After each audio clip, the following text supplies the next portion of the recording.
Hey. Hey. So, welcome everyone. This is Turtle Tank, the co-founders of Turtle Tank, Samya and EJ, with you tonight.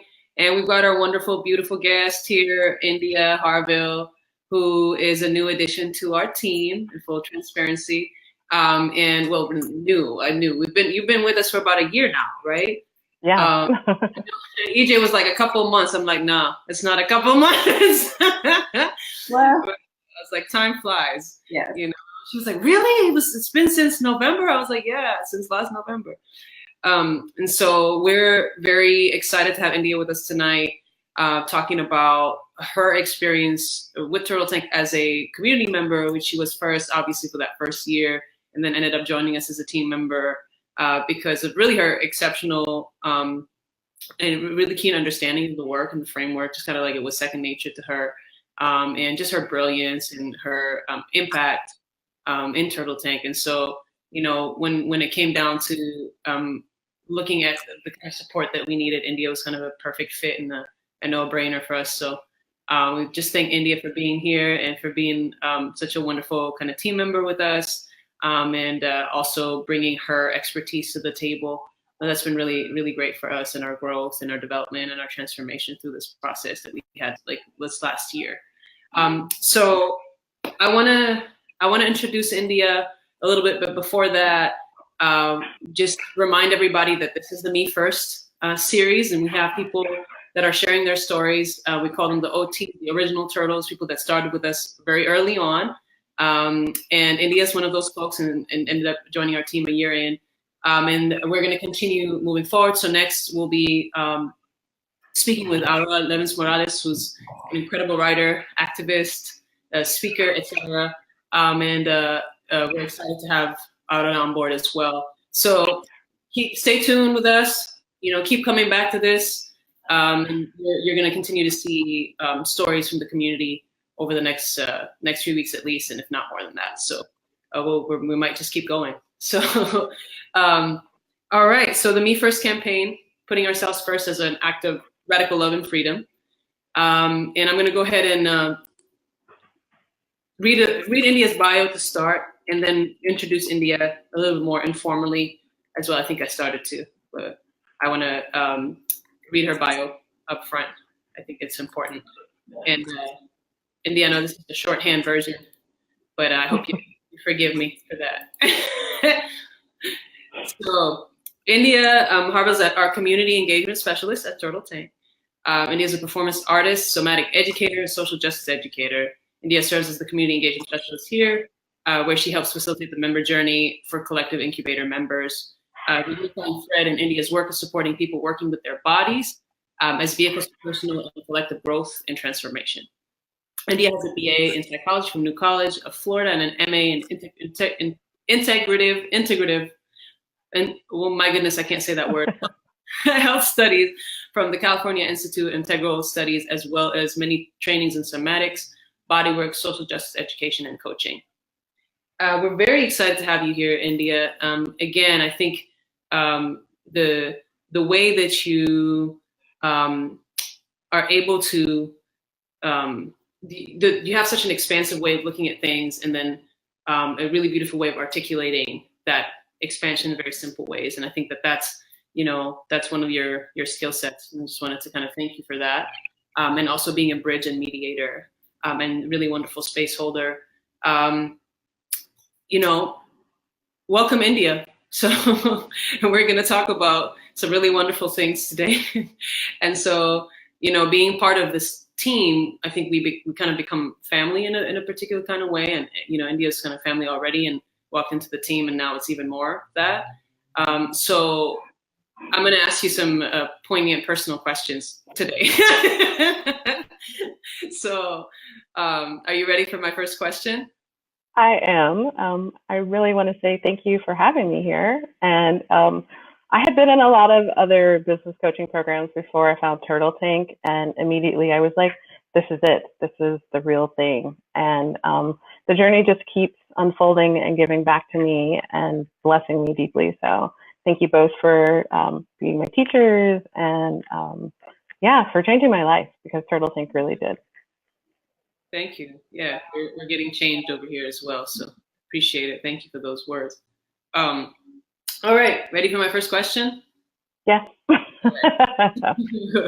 So we talk about launches in Turtle Tank as rituals, and really, we set an intention, and once we set that intention, we have to live up to that intention in our own lives. And so, any place where that's not the case for us, so when we set the me first intention, even before that, we were talking about this a little bit. Even before that, things started to kind of move because we were working towards studying something like this. And so once we set that intention that we're going to work on me first, and this is why, all of a sudden, each of the team members started to deal with their own kind of places where me first wasn't happening, in their lives.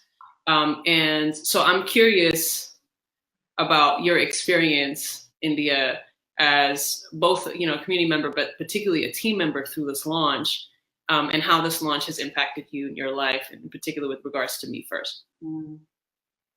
Yeah, so the work of Turtle Tank can be pretty intense, and coming on the team actually made the work even more intense. As a performance artist, when I create a piece, I think like, okay, the piece is going to, I think I know what the piece is about, and eventually the piece tells me what it's about. So kind of when EJ shared the vision of me first, I was really moved and really inspired, and things started showing up in my life, like, oh, I should make sure I meditate before I jump into the rest of my day and things like that. And I was like, ooh, I got it, me first.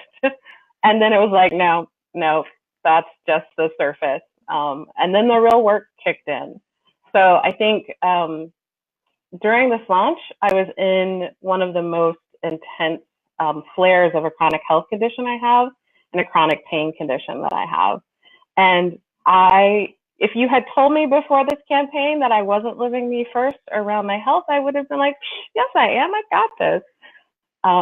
It has been profound to realize how much I wasn't really acknowledging my own pain and making space for myself and doing the things I needed to do to take care of myself. And that has been like the real learning for me in this me first process. Beautiful. Yeah. I mean, I want to jump in there just because I know that there are reasons why we don't practice me first, because there are things that we're going to have to give up or things that we're going to have to risk. And so what were some of the things that you had to give up or that you had to risk to actually start acknowledging your pain and start acknowledging the needs that you're becoming aware of? Ooh, yeah, that's a great question, EJ. I feel like sometimes, I'm pretty out about having chronic health stuff. So again, this is about going layers and layers deeper. I think a lot of times I'm trying to look like I'm not in as much pain as I am. And, people will be like, how are you? And I'm like, I don't feel good today. And then they'll be like, how are you next week? And I'm like, I'm fine, because who wants to keep saying, I still don't feel good. I really am hurting. I'm struggling. And so I feel like this campaign has really helped me kind of come back to the sense of like, no, it's okay to really be authentic and real, even if it makes some people uncomfortable sometimes, or if people don't want to hear it. And a lot of times it turns out that was really my projection. People have been really supportive and really like fine with hearing how I really am, and sort of relieved because they were like, yeah, we kind of thought you might be in some pain. So that was one thing that I really had to be willing to like change and do differently. Yeah, and I think I had to also set a lot of boundaries in relationships. It was some clumsy work in the beginning. I definitely made some people mad and, lost a few friends in the process. I definitely think saying like, I'm not open to processing your feelings about like my illness anymore was really hard for me to say, and brought up a whole lot of feelings about like guilt and feeling like that was my responsibility. And someone said to me like, maybe you don't have to do that. And I was like, oh, I'm just going to try that on. And that was scary, but also kind of freeing, because realizing like I don't have that many days where I feel where I'm not in a lot of pain, and I don't want to spend those days always talking about like, how hard it is for everybody else. Although I think that's really important, and I want people to get support around that as well. Just maybe not from me. Yeah. Yeah. I mean, I love what you said too about, because a lot of times, like, some of the risks are like they're internal, like they're our own fears that we think that, okay, if I actually share this, no one's going to want to talk to me, or I'm going to be the one bringing everyone down.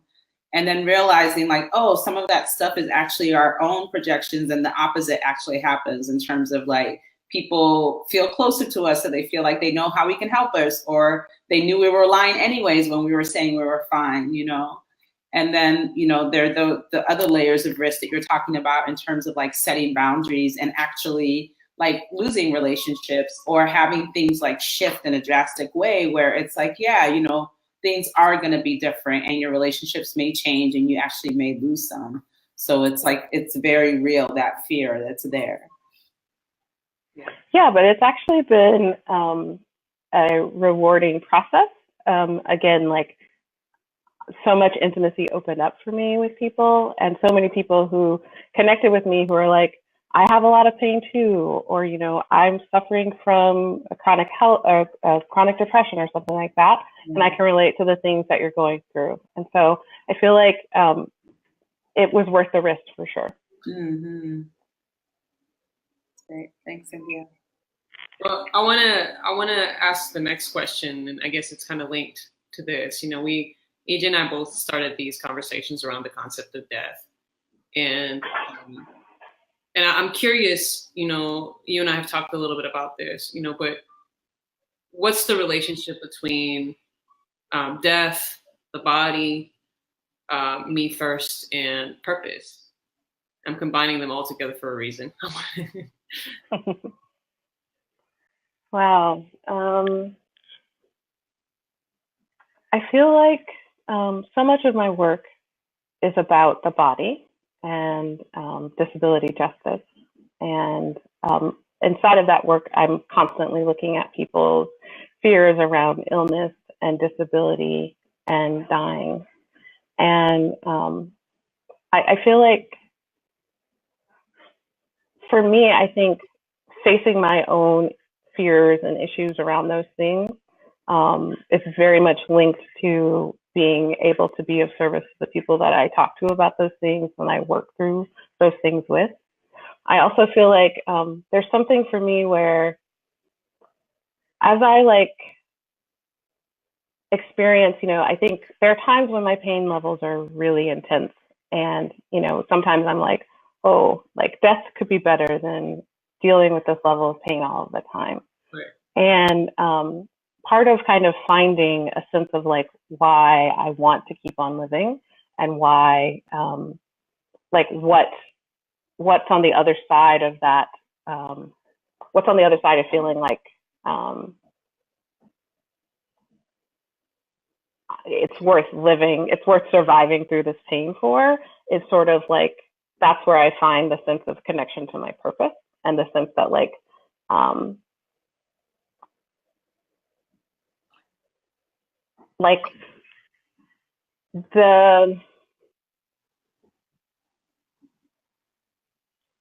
feel like my sense that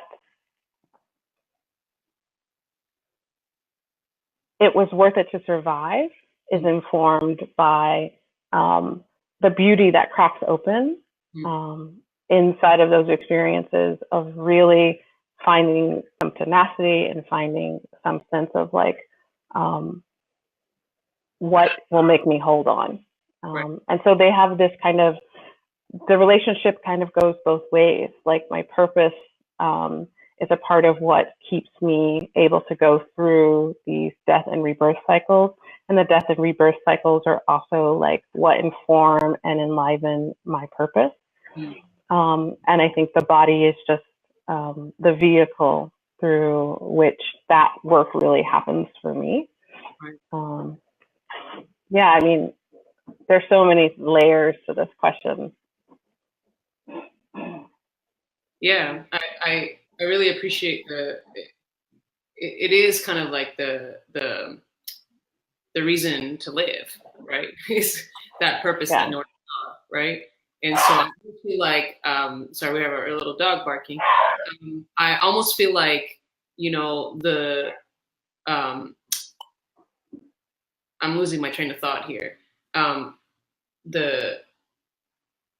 In this particular situation, it almost feels like the knowing of the purpose and the working through the purpose is a matter of life and death, right? And it's kind of what keeps you here, right? And so it almost feels like because of the conditions in the spaces that we're in, like whether it's through any kind of any level of marginalization, you know, it creates this kind of like, okay, if that becomes that much more important, you know, for us to have that relationship to purpose, you know, otherwise, like why suffer through this stuff? You know, why? What's the point? You know, and so I feel like there's a particular, you know, particular flavor to that with what you're talking about in terms of the body and disability, you know? Yeah. That's especially point. So yeah, you know, I'd love to hear more if you want to talk about that. So. I mean, I think that there's also sort of this alchemical thing that happens, right? There are times when I'm deep in those processes of my own kind of death and rebirth cycles that are really challenging and really hard. And then, you know, maybe a month later, maybe 2 months later, I'm holding space for a client who's in a really hard place. And my capacity to stay with them and my capacity to reach for them is so much more enriched from the places that I have traversed myself. And like we can be better allies to each other in those moments. And I feel like that's been something that I've loved about the work in Turtle Tank, is that we're in a community of people who are really present to these processes for themselves. And so sort of when you're kind of in a harder place, someone else can be an anchor for you, and it kind of shifts around like that. And I appreciate that a lot. Yeah, I love that. That's beautiful. Well, I feel like I want to ask you other questions, but EJ, did you have another question you'd like to add at this time?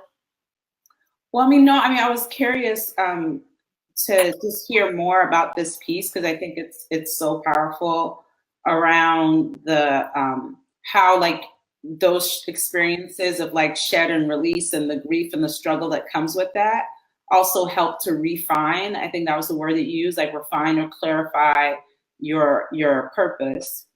And I was curious if you have like an example of that in your life, or a way that that's worked for you, or a way that you feel like your purpose has been like sharpened by like an experience of shed release.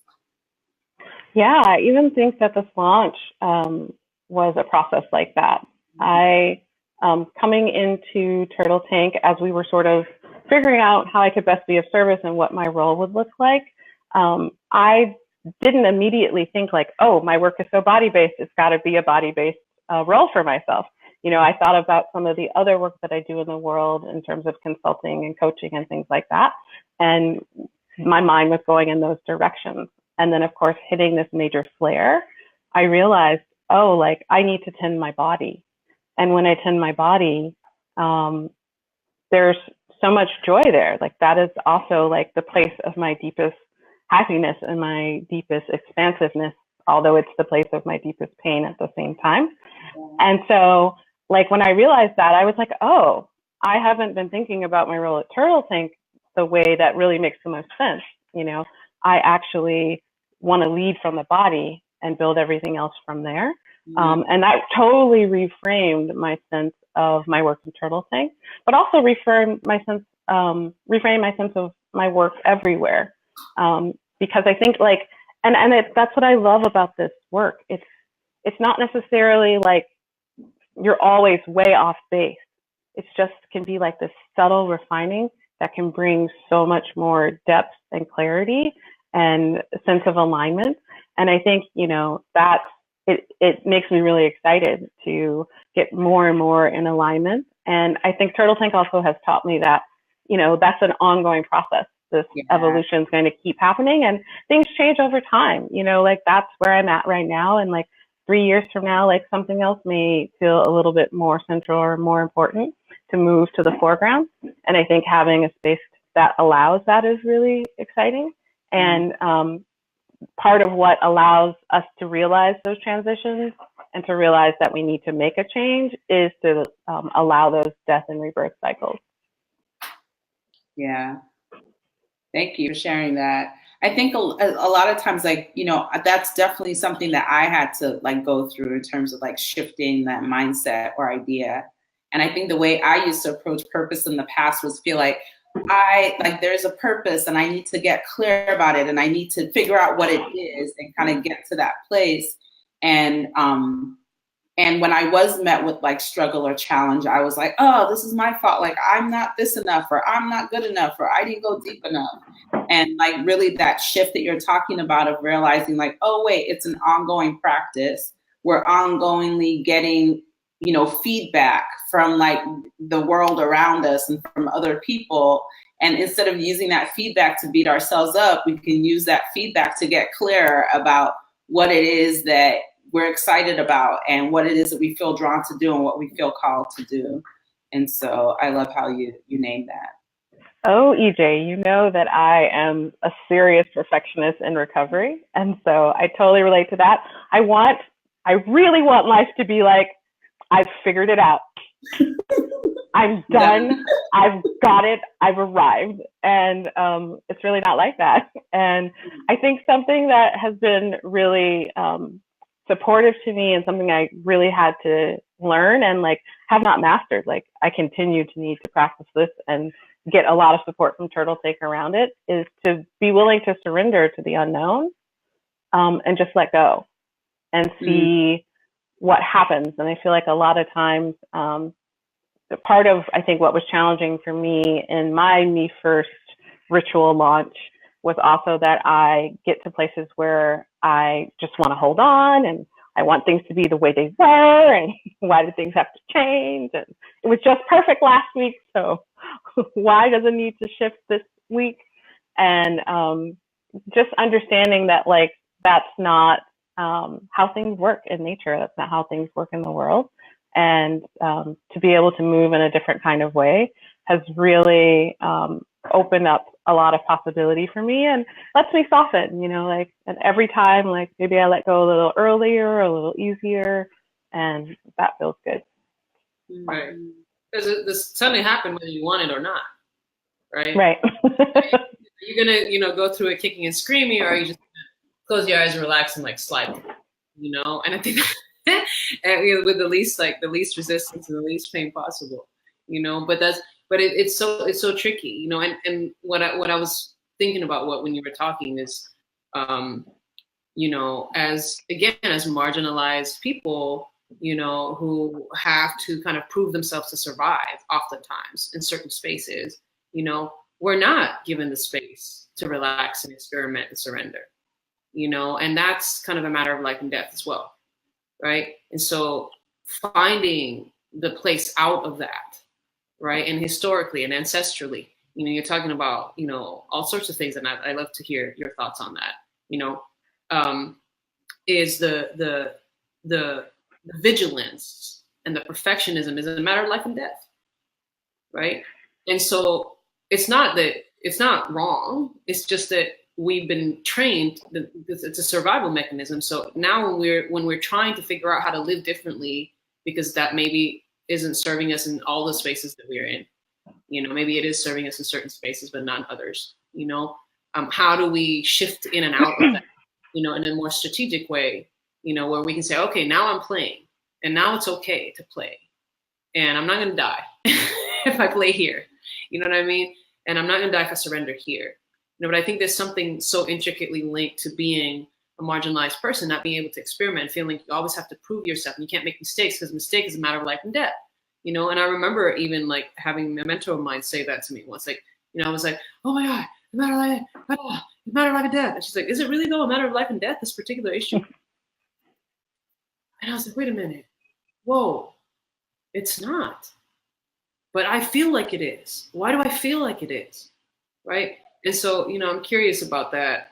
Particularly, again, the more marginalized you are, you know, the more those things are at stake. You know, so our relationship to, you know, co-creating with the mystery, to being in the unknown, to all of that stuff, you know, That's scary.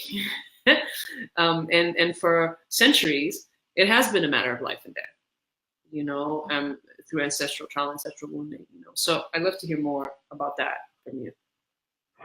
Yeah, I think about these things a lot because I think one, the idea that you should hide your pain certainly is something that I think is ancestral for me. You know, certainly as someone of African descent, that wasn't something that was, you didn't want to reveal that as a slave, you know, that you had pain, because that could put you at risk for death or, you know, terrible things to happen. And so I think a lot about how that has lived in my family line and, you know, what that looked like in my mother and what that looked like in my grandmother and things like that.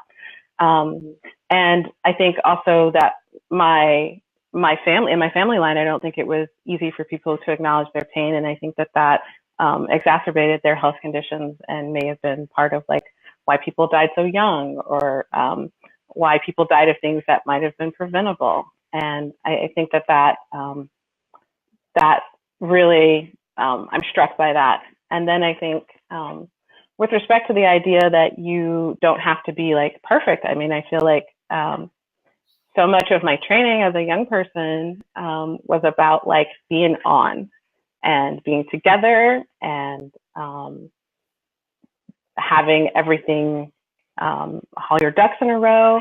And it really did feel dangerous for things not to be that way. And I think that like, even as recently as my mother, there were times when that was literally still dangerous, you know. And I think, and when we think about respectability politics and we think about the way we talk about lives now, there are ways that still feels quite real. And so making spaces for ourselves to feel like, no, like my worth is something that's completely separate from, you know, me being perfect or me, you know, being respectable, and rejecting those notions and just coming back to a sense of like, I get to take up space, I get to exist, I get to play, I get to mess up. And like all of that is a birthright and something that I can walk into, and retraining our nervous systems to feel like that's safe, I feel like is revolutionary work. Yeah. I love it. I feel like that's kind of the container that you're helping us create at Turtle Tank also, you know, and sometimes like those places of deep wounding are also the places of deep purpose, you know, in this work, and you know, the medicine in the wound, you know. EJ, I was wondering if you wanted to add something to that, or, you know, ask the next question. No, I mean, I think that I was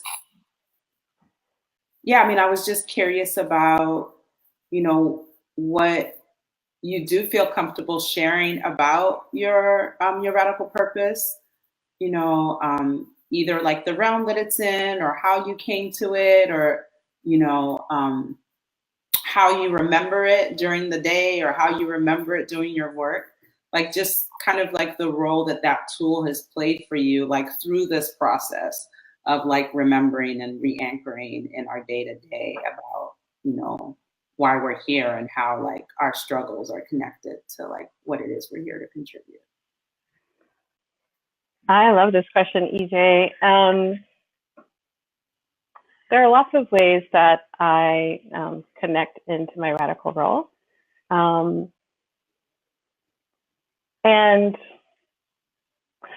I think first, just getting clear that I could have what I wanted was so transformative in my process in Turtle Tank. And, you know, every time I did a version of the radical role, I would get a little closer and a little closer and a little closer. And now, like, I have a radical role that feels really, really good. And I'm like, oh, it can continue to like even start to feel better. You know, like this is great for now. And I know that it's going to shift again. Some of the things that I like to do to stay connected to my radical purpose are I say to myself kind of parts of the components that it's like comprised of, because I think the roles that I'm stepping into feel like risky and scary and exciting to me. So even just naming like, hey, I'm an embodiment usherer. That's what I do. I help usher people more deeply into their embodiment. You know, like I would have never claimed that with like that kind of ease until like I discovered that that was a mask for me or a part of my radical purpose. And so sometimes it's just as simple as declaring and saying who I am and what those things are. Sometimes it's looking at more powerful like name and role than, I mean, body worker is great, you know, somatic practitioner is great, but like embodiment usher, like that's just like, you know, it just gets you into it. Yeah, I feel like it's funny because all of the ways that I think about the components of my radical purpose, I like name them something kind of conservative at first, and then I came out with something that felt like really like yes and like powerful for myself. I even just recently changed one of my roles to like the orchestrator of oneness. And it's really funny because like oneness is so important to me. It's one of the most important organizing principles and factors in my life. And I would never claim it. I would never talk about it. And so it's just really weird, right? Like when you realize that the thing that matters to you most, or the things that matter to you most, are not the things that you'll share with the world, or I will share with the world or reveal about myself. And I think the power of this work is like, no, like that's the stuff you want to leave, like bring that stuff forward. And so stepping into like, yeah, I like to orchestrate oneness. I believe in oneness and that matters to me, has felt really powerful. Yeah, I love that. I see that. Oh, EJ, sorry, go ahead. You can say something. No, it was just going to be a quick follow-up question because, you know, I recognize we're both recovering perfectionists. And I'm just curious, like, how that has helped you work with your perfectionism, like being able to, like, really own those roles that, like, you know, turn you on and, like, make you feel excited. Like, how has that supported you with your quest against perfectionism? I think it's really fun because they're experimental and I'm figuring them out. I get to give myself permission not to know exactly what that means. So I'm like, oh, what does an embodiment usher do?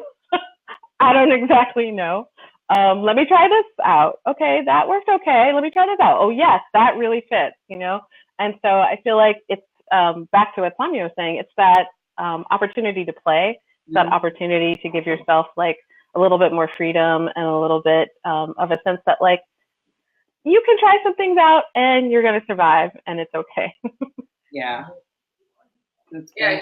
There's a process, you know, as a person that runs people through this exercise and has been doing it for a while, you know, there's a process of peeling, you know, and most often the first thing that you share is like, you know, the safe outer layer of what you want to share, you know, and as people kind of get deeper and deeper into the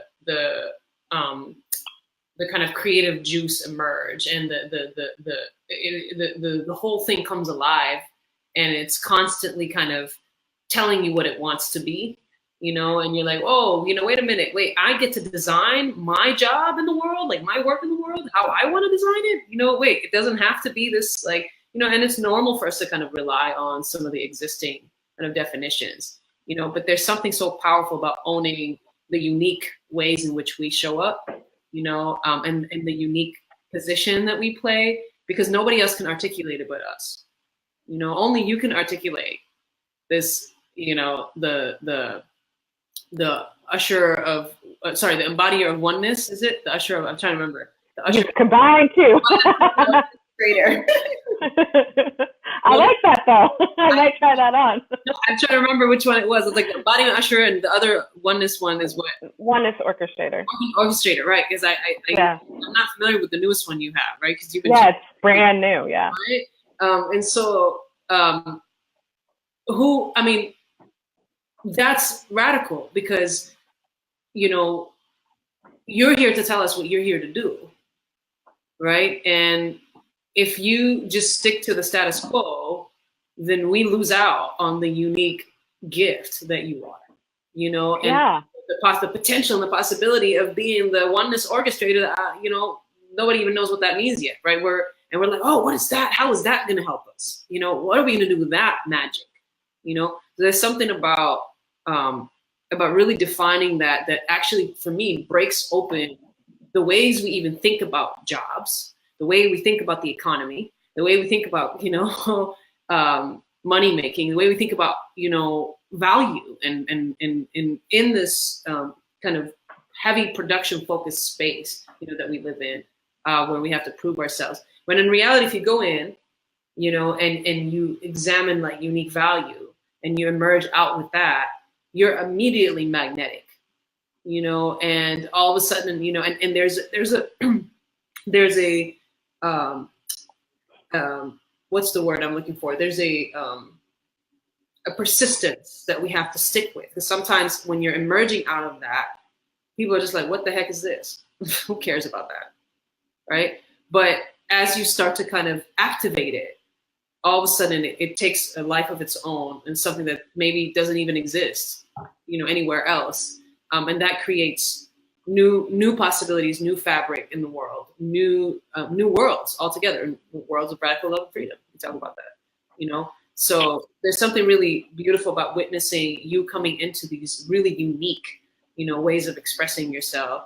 And even our, community engagement specialists, I don't even know what that means. I mean, we just came up with it. We were like, yeah, that's exactly what India's doing, and the way that you even emerge, and maybe you can talk about this, how your role emerged in Turtle Tank, right? And so you walked in and we were like, okay, we don't know. We just know we like you and we know a couple things about what we want you to do. But there is this kind of like, okay, what is it going to be? What is it going to be? And that can be nerve wracking. You're like, am I really going to be here? Am I not going to be, like, all of that stuff? I'd love to hear, maybe that's kind of like our, one of our closing kind of themes. But I'd love to hear like how the parallel between like your role in the world and then how you saw your role kind of evolve and emerge in Turtle Tank, and how we kind of orchestrated that with each other, and it wasn't always comfortable, obviously, because you're like, oh, I hate not knowing stuff. I need to know what I'm doing. And there's a process in that, right? And the way that we work at Turtle Tank, we're not, it's not clear what exactly everything is, right? When you first walk in, right? So I'm curious, and you can speak to that a little bit. Well, it's funny. I'm sorry, I'm getting some feedback. The thing that you're talking about where you have to kind of own your role, and eventually like it kind of gets some traction and you start to like have a sense of it in the world, and the world starts responding and engaging with it. Like I didn't realize that before in some way. And I felt like I kept trying to fit myself into a box so that people could recognize what I do. And that really wasn't working. And when I started kind of owning my radical purpose in a different way, that made it much clearer to people, and people were much more attracted in. And then with respect to the process in Turtle Tank, I think, definitely, like you said, I was lost for a while, and kind of like, I don't know what I'm doing. I don't know where I should be landing. I think that it's a testament to how much trust I have in you all, and like the amount I had seen the work, that I was like, okay, I can stay in this even though it's a little bit uncomfortable, to kind of see what was going to emerge. And I think there's something really powerful about things that are allowed to emerge organically versus things that are being forced. And I love that was the experience inside of Turtle Tank for me. You didn't say like, India, here's your job. This is your job description. Here are the things you do. We're gonna make sure you've got all of that done. It was nothing like that. I was like, let's just see, let's try a few things, let's explore a few things. And then as I was getting clearer on my radical purpose, we started to realize like, oh, like how does that apply specifically inside of Turtle Tank? And start trying piloting a few projects and finding out like, oh, that's where she's lit up. That's where it is. And that's where we were like, oh, like ding, we didn't think about it before, but what's the body-based work that you want to bring into Turtle Tank to really support the community engagement piece? And so, your relationship to your own body, as that relates to your relationship to the body of Turtle Tank. Right. And, you know, like when that landed, it was just like, oh, of course, right? But we wouldn't have gotten there if you had told me that my job was, you know, to be a coach, or, you know, if you had defined that, we would have missed something way richer that emerged. Right. Yeah. And I think it's tricky because it's funny, India, because the reason I even felt like you were a good fit is because we were working on your radical purpose. And right. I knew, but just looking at your radical purpose, I knew enough at that point to know that we needed what you were going to bring. And, you know, so the whole process started with the radical purpose. You're even like you coming on board, right? It did, yeah. And the refining happened through that as well. And it's not always comfortable, you know, because we were aching to just define quickly. And sometimes that needs to kind of unfold, you know. And I think there's a fear that we're going to lose, you know, our position, or you know, I mean, this is everywhere, you know, and or lose our job, or lose our money, or lose our things, whatever, you know, lose our clients, you know, whatever. The more we define ourselves in a clear way, in a kind of distinct way, you know. But the truth is, it's you're never really losing anything. You may shed stuff, but you're never losing anything, you know. And I always say this to you know, people who run businesses. I say, you know, when two people get clear about their purpose, no one needs to get fired. You know, people are just like, oh, I'm out. Thank you so much. I don't think this is a good fit. And so instead of, you know, getting in the practice of, you know, chopping up relationships, if we just kind of sink in and go, okay, what do I want here? What does this person want here? What's the purpose of this larger entity? What's my purpose? Do they fit? And the answer is pretty clear. You know, it emerges very, very clearly. You know, and I have a good sense of that with you. It was like, I knew you were going to fit. You know, it was just like a part of like where and how, you know, but there's no loss in that, because when the person's discovering their purpose, I mean, and they step out, thank goodness they did, because if they're not a good fit, that they're taking up someone else's space that needs to be there, right? And for you, it was just a deepening, you know. So I think it's just always interesting to like look at it that way. Anyway, I want to see, EJ, if you have any closing questions or anything like that.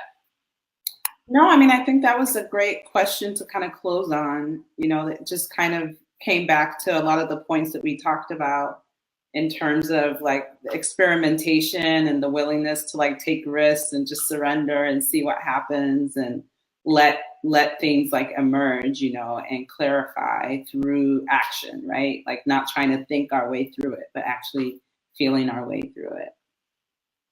And so, yeah, so it kind of ties back into the body, you know, and the body work, because I think the more connected we are to our bodies, the more aware we are of all the feedback that we're getting and all the signs, and, you know, in ways that our internal system is communicating to us about, yeah, you're getting closer, no, you're further away, you know, and being able to tune in and understand those. So yeah, thank you so much. Thanks for sharing so generously, India, in here. And I know, like, talking about, like, I feel like purpose work, like we're talking about it so casually, but really it's, to me, it's really intimate work, you know, and it's really personal and sacred and private. And so thank you so much for like sharing what you did with us. I'm sure people listening will really appreciate it, and it'll help them maybe look at their own situations or circumstances a different way. So thank you, India. And, you know, thank you, Samia, for coming up with this amazing tool and really like letting it be refined by all the turtles that we've like worked with. Yeah, I mean, I guess I'm curious, for those of you who've tuned in with us, it's been really fun watching these, you know, coming to the Facebook page after these lives and just reading everyone's comments. And so I am really curious, for those of you who are watching this live with us or who are watching the replay, like what's one thing, I know there are probably lots of gems that you got from what India shared, but what's one thing that you're really taking away, something that was like a revelation, an insight, an aha, a new perspective that you stepped into by sharing this experience with us. So leave us a comment, feel free to tag us, and we would love to hear from you. We will be back again on Friday with another Me First story, and we hope that you can join us live. Yes, thank you. And just to want to thank India one more time, Mm-hmm. and for kind of the the gift of the your radical purpose that's feeding, you know, the turtle tank body, you know, again. And we're excited to share more about that. We're actually going to be talking about radical purpose, and that's going to be one of the things that we're going to focus on as we kind of get deeper and deeper into these lives. So just remember to join us, and you can find the recording of the videos. Also, if you don't want to watch it live, at the turtletank.co/me first. You can also watch them all on Facebook. They're still here if you want to, you know, comment on Facebook, and, you know, join our mailing list, like us on Facebook, join our community program group. It's all available through the website. We're excited to keep telling people's stories and keep hearing people's stories. And India, thank you so much again. EJ, thank you so much for holding space, and for your wonderful questions as well. And that's it. Thanks to both of you as well. All right. Good night, everybody. All right. Good night, everyone. See you on Friday. Bye.